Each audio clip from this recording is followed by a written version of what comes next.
In this unit, post-editing, we will learn about the concept of post-editing, the types of post-editing that there are, the tools that can help us with this task, and the role of a post-editor and the skills necessary for the job. Post-editing is the job of detecting and correcting the errors that can be found in the output text of a machine translation. It might sound as revising, but they are not the same, mainly because revising is correcting the errors of a text translated by a person, and post-editing corrects the errors of a text translated automatically, so they have different approaches. Post-editing is part of a process that looks for a more efficient translation process. Scholars, experts, and translators research the way in which a text can be translated faster and better. And one of the main arguments is whether it is better and quicker, human translation and revision, or machine translation and post-editing. Post-editing has been around as long as machine translation has. At the beginning, many translators thought that there was no future for this discipline. But since the decade of 2010, post-editing has become more and more important in translation. It has its challenges, of course, since sometimes the machine-translated text does not have a very good quality, and there are many tools to keep up with. Post-editing is not an easy job. Depending on the changes that the post-editor makes and the depth of the analysis, there is light post-editing or full post-editing. In light post-editing, we only correct whatever could hinder the comprehension of the text. But with full post-editing, we correct every single error. And even some people argue that the post-editor should also work on the style of the text.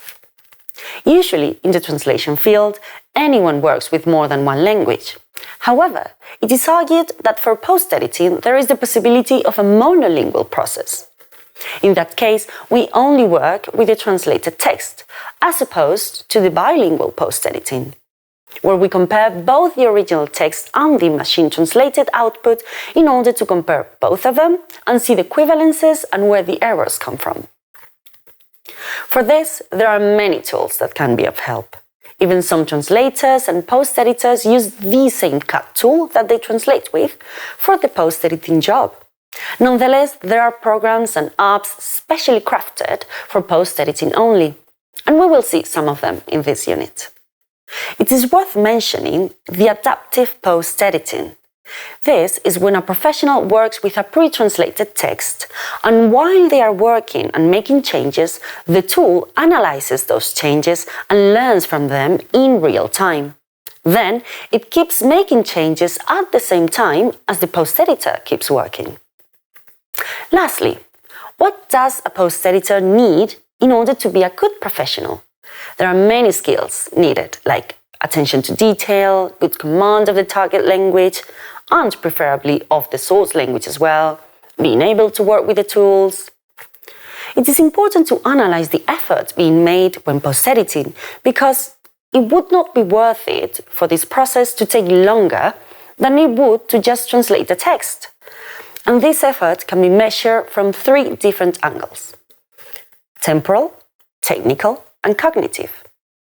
We study the personal effort made by the post-editor, the time it takes, and the actions taken to correct a text. This is the letters removed or added, the position change of a word, etc. I hope you enjoyed this video. You can complete this introduction with the materials available in the platform. See you in the next video.